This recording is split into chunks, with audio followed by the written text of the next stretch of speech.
Buenas noches. Hoy vamos a hablar del cerebro, nada más y nada menos. ¿Y qué es el cerebro? Aquí tenemos una maqueta, valga la palabra, de su anatomía, o mejor dicho, de la anatomía de casi todo el cuerpo. Muchas veces se ha comparado este prodigioso y misterioso órgano, común a todos los animales y extraordinariamente desarrollado en el ser humano, a una especie de sofisticado terminal de ordenadores de la enésima generación. Imaginemos que, como todos los ordenadores, tiene una entrada, un input, y una salida, un output, de datos, de energía, de reacciones y de información. En el sector de entrada hay grupos de receptores, neuronas modificadas y especializadas en transformar en señales eléctricas la información que llega a ellas procedente del mundo exterior. Algunos receptores responden a la luz, otros a las sustancias químicas, es el caso del gusto y del olfato, y otros a las deformaciones mecánicas, el tacto y el oído, por ejemplo. Los receptores entran en contacto con un primer conjunto de neuronas que a su vez sintonizan con otros, y así sucesivamente, en cada paso, a lo largo del camino, los axones se ramifican para establecer contacto con unas cuantas neuronas de las que siguen en la secuencia. Más pronto o más tarde, después de varios pasos, los axones nerviosos terminan en células glandulares o musculares, que son las salidas del sistema nervioso. En resumen, hay una entrada, que es la única vía de acceso para que el hombre conozca el mundo exterior, hay una salida, que es la sola vía de que dispone el hombre para responder al mundo exterior e influir sobre él, y entre la entrada y la salida está lo demás, que debe incluir percepción, emociones, memoria, pensamiento y todo lo que hace que el hombre sea humano. Hasta aquí, pedestre y áridamente descrito por quien, como yo, poco sabe de estas cosas, el esquema mecánico del funcionamiento del cerebro. Vamos ahora a meternos o a intentar meternos en sus honduras y también, sobre todo, en su mística y en su misterio, acompañados y guiados por 6 contertulios que sí saben, y mucho, de estas cosas. Jacobo Grinberg, mexicano del 46, doctor en Ciencias Fisiológicas por la Universidad Autónoma de México, profesor titular de Psicología en la misma universidad, director general del Instituto Nacional para el Estudio de la Conciencia de México y autor de 36 libros. Casi deberíamos decir 37 porque está a punto de aparecer, tenemos allí la portada, Pachita, un libro sobre el chamanismo mexicano. Este programa nace de una comida, tú lo sabes también como yo. Era una comida en el curso de la cual nos contaste a mí, a Félix Gracia, a Luis Maggi, a José Antonio Campoy, a Isidro Palacios y a algún otro miembro de la redacción de la revista Más Allá y también de la tertulia de El Mundo por Montera, nos contaste, decía, el experimento culminado con éxito que poco tiempo antes, y a propósito de los modos y maneras de la comunicación directa, sin intervención del lenguaje entre cerebros, habíais llevado a cabo en México. ¿Podrías explicar ese experimento y sus consecuencias al resto de los contertulios y a todos nuestros espectadores? ¿Cómo no? Bueno, el experimento lo que intentó fue ver si existían interacciones directas cerebro a cerebro. Como tú dijiste, sin el uso de la palabra, sin el uso de movimientos, sin el uso de sonidos. Entonces lo que hicimos fue construir una cámara sonoamortiguada. Esto es una cámara que amortigua la entrada del sonido del exterior, una cámara también visualmente opaca, trabajamos a oscuras totalmente, y electromagnéticamente aislada, de tal forma que impide la entrada de ondas electromagnéticas. En esta cámara invitamos a una serie de parejas, siempre trabajamos con parejas, a sentarse cómodamente, cerrar los ojos, no hablar, no tocarse, y en esta situación de ausencia de estimulación, lo único que existía era la presencia del uno y del otro.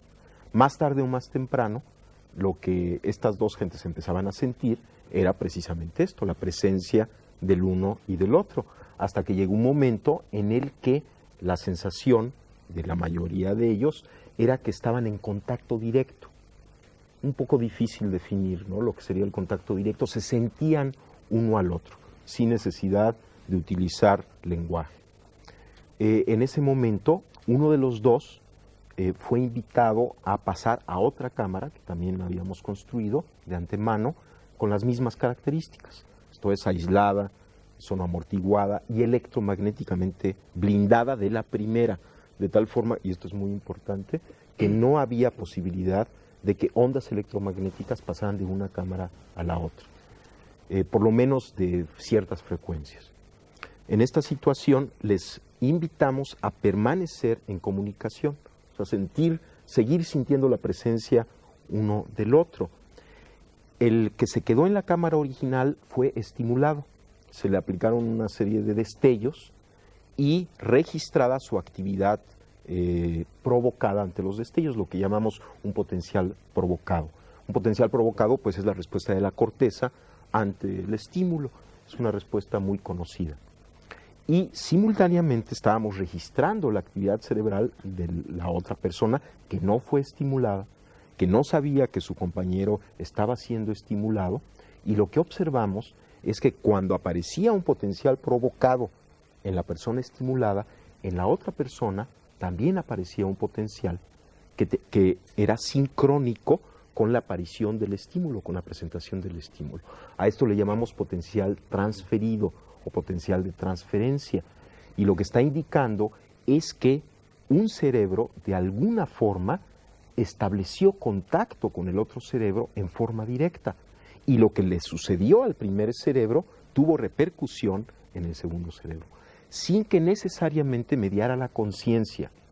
Por lo menos en nuestros sujetos, al preguntarles, por ejemplo, a aquellos que habían tenido su potencial transferido, ¿sentiste algo? ¿Supiste lo que pasó con tu compañero? Decían, bueno, creo que algo sucedió, pero no estoy seguro. O sea, no había necesidad de que el evento fuera consciente para que sucediera, para que el cerebro lo registrase.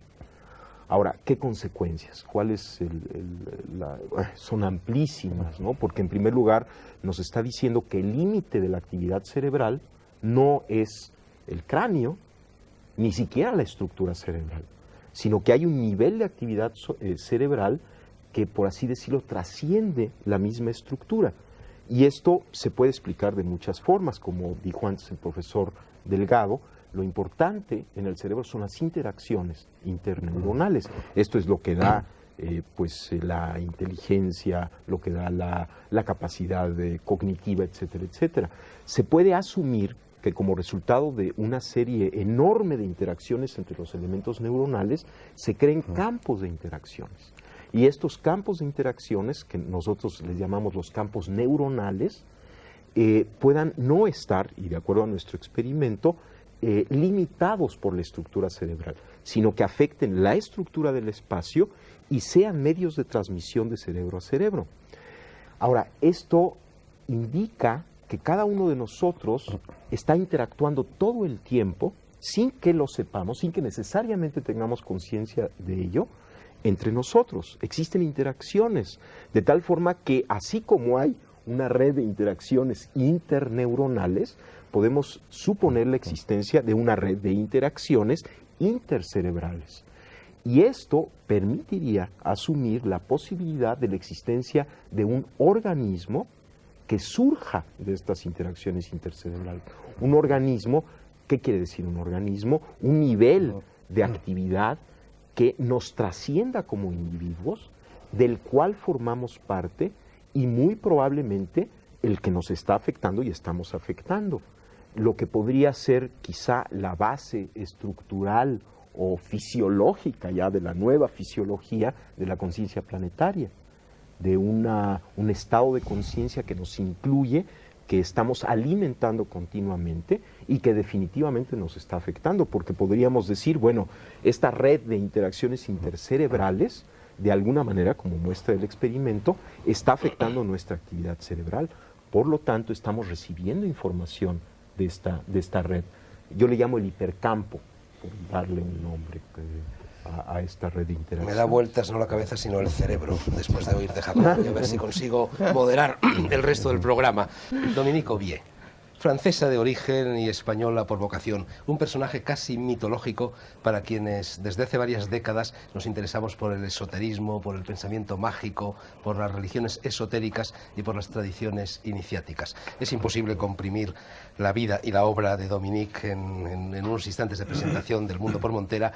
Dominique ha hecho de todo en la vida, ha escrito novelas, se ha interesado por la tauromaquia, intervino en la resistencia francesa. La cara oculta, la cara escondida del cerebro, en 2 volúmenes, que ha aparecido hace pocos meses en Francia y que ha tenido una enorme repercusión en los medios culturales franceses, y pienso que dentro de poco lo tendrá también en los españoles. Dominique, tu libro busca el camino de lo que en la Bhagavad Gita de la religión hinduista se llama conocimiento esencial.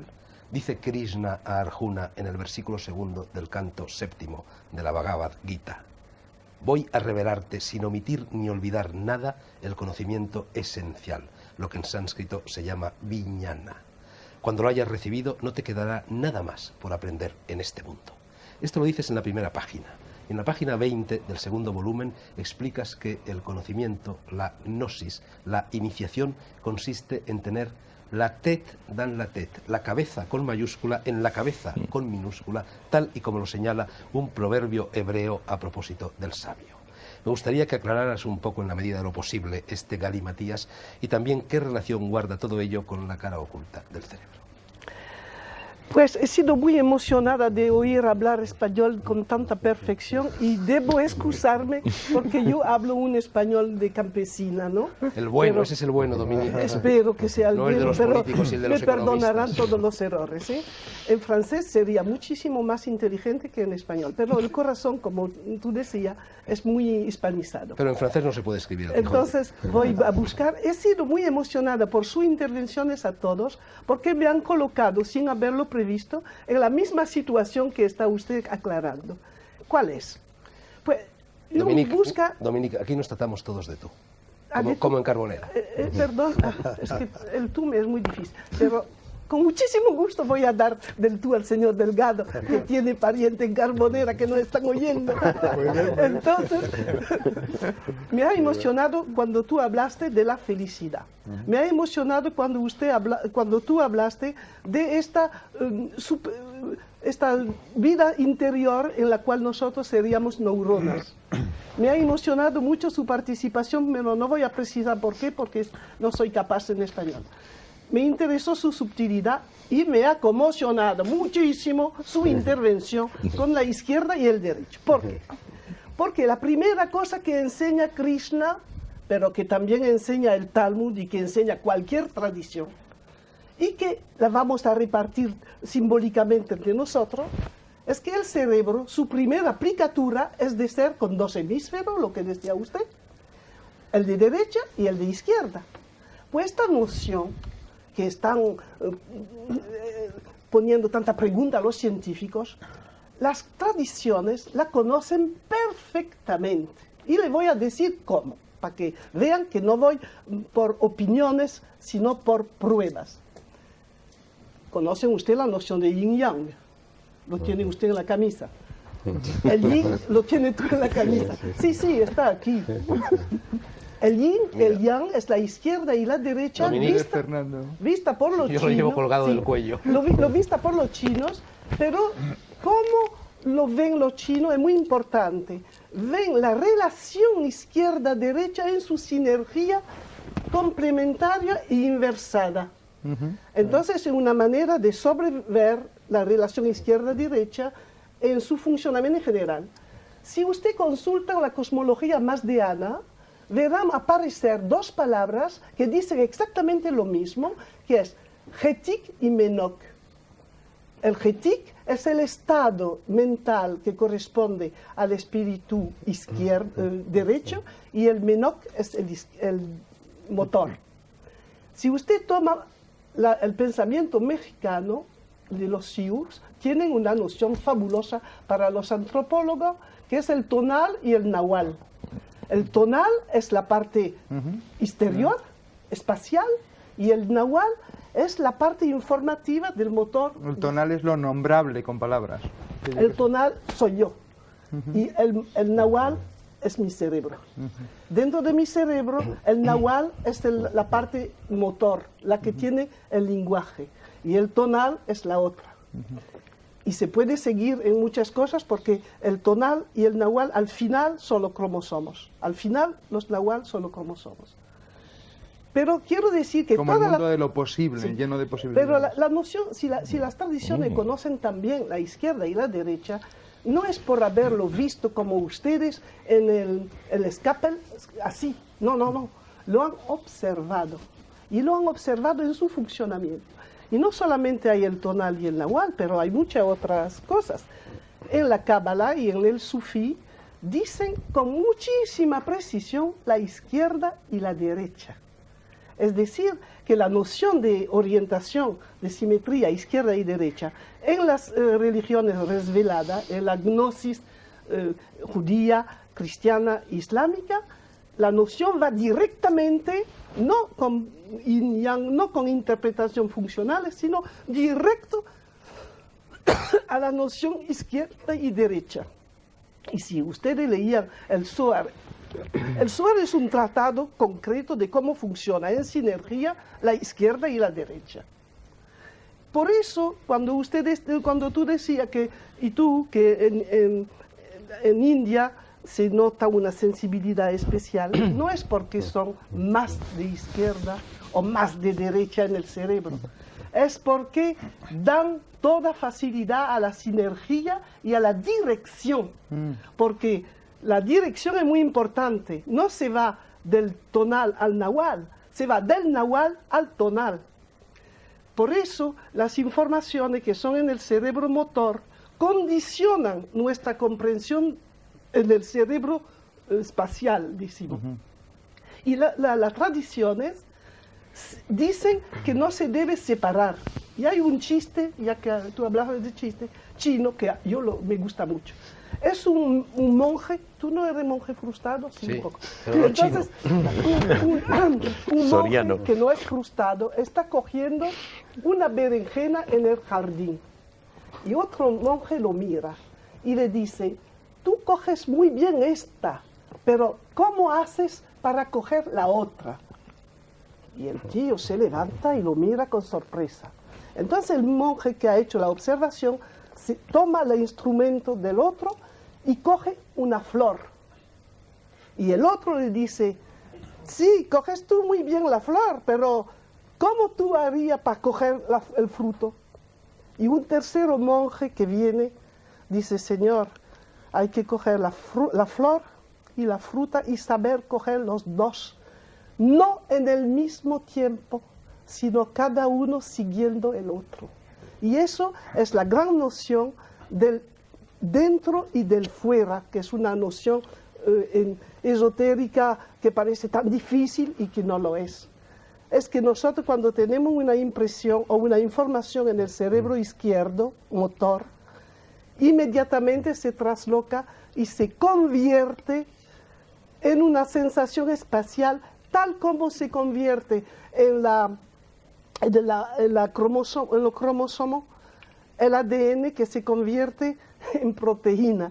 Hay una transformación del universo verbal lineal en un universo espacial, que eso es el milagro. Ahora, esa es una técnica para memorizar, que enseñaban en algunos sitios. eso, si uno coge palabras de hemisferio izquierdo y las ve, les es más fácil luego recordarlas. Eso y es verdad organizar. para los japoneses, pero no creo que sea verdad, por ejemplo, por los hebraicos, para nosotros. Porque los japoneses y los chinos y los indios son regiones de la esfera. Es que antes de hablar de esto me habría gustado precisar una cosa para ti. Pues venga, precisa Porque, y así Jacobo contesta. Sí, es que la gran noción esotérica, ya que yo no soy científica, no me pueden contradecir, ¿eh? Tengo suerte. La gran noción cabalística y sufí y gnóstica es la siguiente. El universo es un cerebro, pero el universo en el cual nosotros vivimos es nada más que la mitad de este cerebro. La parte espacial, la larga, como decía usted. Es decir, la parte material. Por eso es material, por eso hay todos los mecanismos que conocemos y en este universo, detrás de él, hay la mitad que falta, la mitad verbal, existe.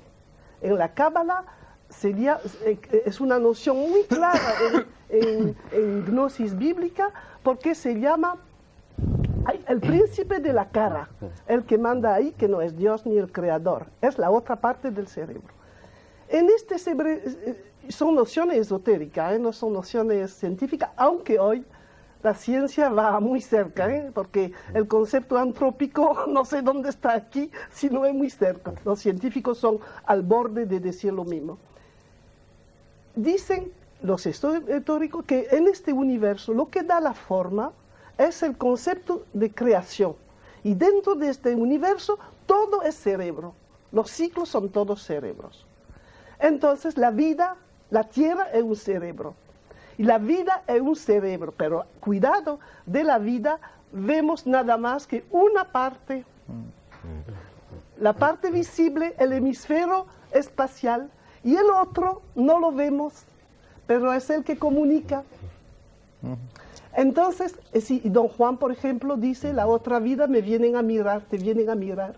Claro, porque hay muchas formas de vida que son formas de conciencias que existen en el universo y que participen a la vida y nosotros la podemos seguir, vivir. Entonces, el concepto iniciático es interesante hoy por esta razón, que viene a dar todo lo que prometía la Bhagavad Gita, no una ciencia objetiva, sino una manera global de pensar la ciencia y de integrarla a una síntesis prefabricada, porque hoy si poníamos los científicos con la obligación de hacer su síntesis, se darían muchos dolores de cabeza y creo que nadie lo puede hacer. Porque yo he hecho un estudio, que lo hablo en mi libro, de todas las tentativas oficiales del mundo desde 1950, que son 40 años ya, para buscar la síntesis, y no hay manera.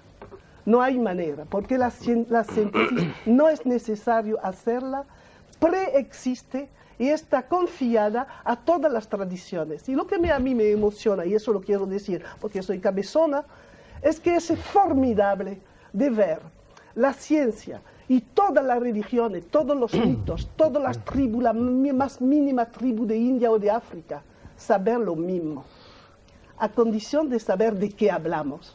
Si hablamos del cerebro como organización, donde la función se impone en la estructura, encontramos que en el mundo no hay que pelear, el mundo entero, en muchos idiomas, en muchas formas de cultura, en muchas expresiones rituales, simbólicas, objetivas, dice lo mismo. Pero hay que buscar los puntos en los cuales esta opinión se hace. Por ejemplo, hablándote a ti de la vida, te he dado un punto de unión. Pero por la felicidad del señor Delgado, se podría decir la misma cosa. La felicidad, tú has dicho, es cuando un cerebro funciona bien. Dominique, ¿me permites que te interrumpa? Sí. Porque se nos está yendo el programa entero.